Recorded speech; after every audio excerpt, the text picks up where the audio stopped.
কয়েকদিন আগেই এনকেডি এর চেয়ারম্যান হয়েছেন শোভন চট্টোপাধ্যায়। প্রশাসনিক সেই নিয়োগপত্র হাতে আসার পরই এবার শোভন চট্টোপাধ্যায়ের নামে বেহালার বিভিন্ন জায়গায় পড়ল পোস্টার। পার্থ চট্টোপাধ্যায়ের বিধানসভা এলাকাতেই এই পোস্টার পড়েছে।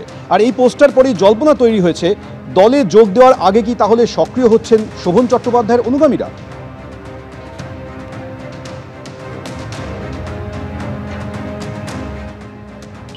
আমরা আছি বেহালায়, অজন্তা সিনেমার পাশে এবং তারাতলা মেট্রো স্টেশন লাগোয়া একটা এলাকায়।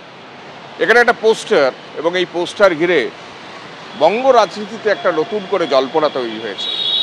তার মূল কারণই হচ্ছে যে এই পোস্টারে যে ছবি দেখতে পাচ্ছি তাতে স্বয়ং রাজ্যের মুখ্যমন্ত্রী মমতা বন্দ্যোপাধ্যায় এবং তার নিচেই শোভন চট্টোপাধ্যায়ের ছবি, এবং একদিকে অভিষেক বন্দ্যোপাধ্যায়ের ছবি, তৃণমূলের সর্বভারতীয় সাধারণ সম্পাদক। এবং এই পোস্টার দেওয়া হয়েছে বেহালা ফোরাম এবং বেহালা নাগরিক মঞ্চের তরফে। এবং জয় বাংলা স্লোগান দেওয়ার পাশাপাশি, সেই স্লোগান লেখার পাশাপাশি পোস্টারে মমতা বন্দ্যোপাধ্যায় এবং অভিষেক বন্দ্যোপাধ্যায়কে ধন্যবাদ জ্ঞাপন করা হয়েছে শোভন চট্টোপাধ্যায়ের এনকেডি এর চেয়ারম্যান পদে অভিষিক্ত হওয়ার পরে। আমরা জানি যে শোভন চট্টোপাধ্যায় সেপ্টেম্বরের 25 তারিখ অভিষেক বন্দ্যোপাধ্যায়ের সঙ্গে দীর্ঘ 3 ঘন্টা বৈঠক করেছিলেন। বৈশাখী বন্দ্যোপাধ্যায় সেই বৈঠকে ছিলেন। তারপর মমতা বন্দ্যোপাধ্যায়ের সঙ্গে দার্জিলিংয়ে গিয়ে আচমকা 2 ঘন্টা বৈঠক করেন এবং তার 48 ঘন্টা পরেই শোভন চট্টোপাধ্যায় এনকেডি এর চেয়ারম্যানের দায়িত্ব পান।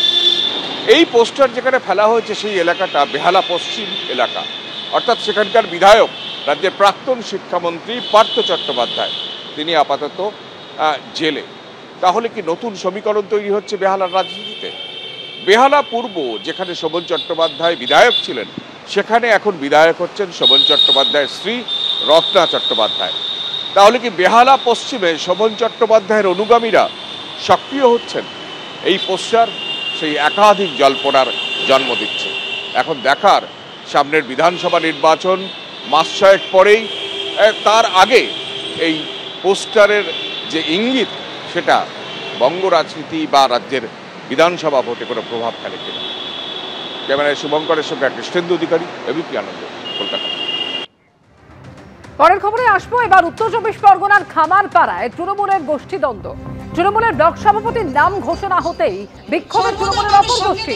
সদ্য মনোনীত ব্লক সভাপতি মনিরুল ইসলামের বিরুদ্ধে মঞ্চ বেঁধে বিক্ষোভ দেখায় দলেরই অপর গোষ্ঠী। আজ খামারপাড়ার ব্লক অফিসের সামনে বিক্ষোভ দেখানো হয় তৃণমূলের অপর গোষ্ঠীর তরফে। সেই সময় যারা ক্ষমতায় এনেছিল সেই রক্ত সংগ্রামীর মধ্যে দিয়ে মধ্যমগ্রাম পৌরসভাকে যখন আমরা রক্ত ক্ষয় করেছিলাম, আমাদের সিদ্ধান্ত, আমি বারবার বলবো, যদি দল যে সিদ্ধান্ত নিয়েছে, আমাদের কোনো ব্যক্তির বিরুদ্ধে লড়াই নয়, কিন্তু যে প্যানেল লিস্টে নাম এসছে সেইখানে যে যোগ্যদের কোনো পরিবর্তন হলে জলে একটা ইটও পড়লে জলটা নড়াচড়া করে। 2-4 জন এরকম করবে। দল যেটা সিদ্ধান্ত নিয়েছে সেটাকে মান্যতা দিয়েই দল করা উচিত। যারা দলের সিদ্ধান্তকে মান্যতা দিতে না চায়, আমার মনে হয় না তাদের কথা বলা উচিত দলের মধ্যে। প্রকাশ্যে এরকম বিক্ষোভ দেখানো মানে তারা দলের অনুগত সৈনিক না। সবাই দল আমরা সবাই করি, কিন্তু প্রত্যেকে আইন শৃঙ্খলা নিয়ম এগুলো বোঝে না। যারা বোঝে না তাদের বোঝাতে হবে। না বোঝাবো, আগেই ব্যবস্থা নেব কেন? আগে বোঝাবো যে তোমাদের মাথাটা কে নষ্ট করছে।